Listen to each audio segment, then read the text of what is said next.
মাননীয় সদস্যবৃন্দ, দয়া করে বসুন।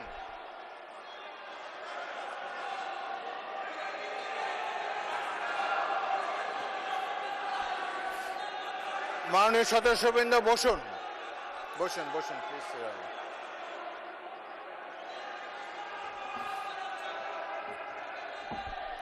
বসুন মাননীয় সদস্যবৃন্দ, বসুন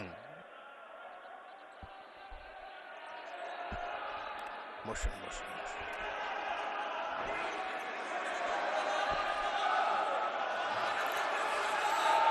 মাননীয় সদস্যবৃন্দ, মাননীয় বিরোধী দলের নেতা, আমি বলি তারপরে আপনি বলেন। মাননীয় সদস্যবৃন্দ,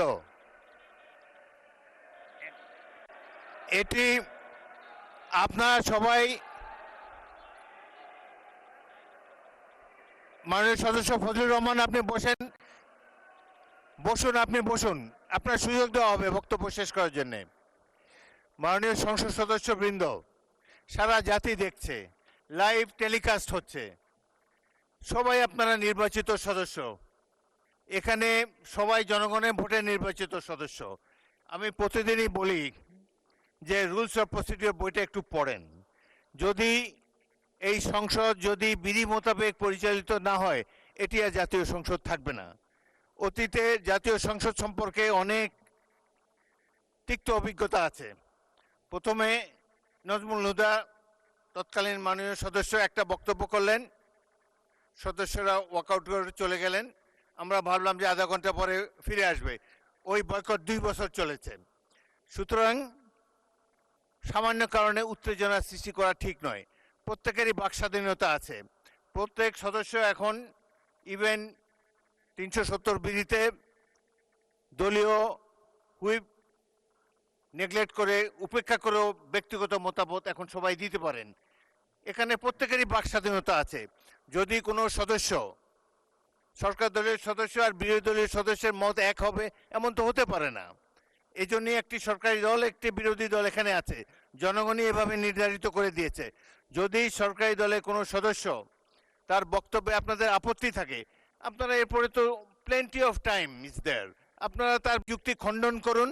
তিনি ভুল বললে তাকে পাল্টা অভিযোগ করেন তার বিরুদ্ধে, কথা বলার সময় তো সুযোগ আছে। কিন্তু এই যে শিশুরাও লজ্জা পাবে এই ধরনের, যদি বয়স্ক শ্বশ্রুমণ্ডিত ব্যক্তি, বয়স্ক যারা অলরেডি দাদা হয়ে গিয়েছেন, তাদের নাতিরাও হয়তো এখানে গ্যালারিতে বসে দেখছে, তারা কি ভাববে এটা সম্পর্কে। আরেকটি জিনিস হলো, সংসদে স্পিকার যখন দাঁড়ায় তখন এটি অবশ্য কর্তব্য সবাই এখানে বসে পড়বেন। যদি আমাকে তো আপনারাই তো আমাকে স্পিকার বানিয়েছেন, আমি এই সংসদের কাস্টোডিয়ান, অভিভাবক। যদি চেয়ারের প্রতি এই সম্মান আপনাদের না থাকে, তাহলে জাতীয় সংসদের প্রতি মানুষের কোনো রেসপেক্ট থাকবে না আগামী দিনে। আপনারা বলতে পারেন freedom of speech is there, Fazlur Rahman সাহেব যা বলেছেন এরপরেই আপনাদের একজনকে টাইম দেব, প্রয়োজন হলে টাইম বাড়িয়ে দেব, তার যুক্তি খণ্ডন করুন। তিনি যদি অসংসদীয় কোনো কথা বলে থাকেন, সেটা আমরা পরীক্ষা করে স্পঞ্জ করে দেব, কিন্তু বক্তব্যের সময় তাকে ডিস্টার্ব করবে না। জনাব সদস্য ফজলুর রহমান, আপনি 3 মিনিটে আপনার বক্তব্য শেষ করেন, তারপর আমি বিরোধী দলের নেতার বক্তব্য শুনবো। আপনি শেষ করেন। 3 মিনিটস ফর ইউ। মিলর্ড, 1971 সনের 14 ডিসেম্বরকে পালন করা হয় শহীদ বুদ্ধিজীবী দিবস। সেই মুনির চৌধুরী, আব্দুল আলিম চৌধুরী, শহীদুল্লাহ কায়সার থেকে ধরে শত শত বুদ্ধিজীবীকে যারা হত্যা করেছিল, তাদেরকে বলা হয় আলবদর। এবং সেই আলবদর বাহিনী কার ছিল আপনারা জানেন। আমি খুব দুর্ভাগ্য, প্রথম দিন কিন্তু মাননীয় স্পিকার আপনি জানেন এইখানে কোনো বাতি ছিল না, আমি কিছু শুনতে পারি নাই। এই হাউজে প্রস্তাব হয়েছে তাদের ব্যাপারও শোক প্রস্তাব হয়েছে। আমি একা হইলেও এটা প্রতিবাদ করতাম, কিন্তু যেহেতু আমার দল এটা করছে আমি চুপ করেছিলাম। আমি কথাটা খুব ক্লিয়ার। কিন্তু এই সংসদ সম্পর্কে আজকে না হলো কালকে না হলো পরশু, না হলে ইতিহাসে ভুল বার্তা যাবে যদি আমরা যুদ্ধ অপরাধের ব্যাপারে আমরা সুপ্রস্তাব নেই। আমার আরেকটা কথা মিল, পুলিশের ব্যাপারে যে ইনডেমনিটি দেওয়া হয়েছে, সেই পুলিশ 5ই আগস্ট পর্যন্ত একরকম, কিন্তু 5ই আগস্টের পরে, যেমন আমি মুক্তিযোদ্ধা কমান্ডার ছিলাম, আপনি বীর বিক্রম ছিলেন, 16ই ডিসেম্বরের পরে শত শত রাজাকার আমার কাছে আত্মসমর্পণ করছে। আমি কাউকে হত্যা করি নাই, সবাইকে জেলে পাঠিয়ে দিয়েছি, তার বিচার হোক। আমার কথা হলো 5ই আগস্ট 2024 সনের পরে এই যে এত থানা লুট হয়েছে, এত পুলিশকে হত্যা করা হয়েছে, তারা তো তখন যুদ্ধ করে নাই, তারা তো নিরপরাধ।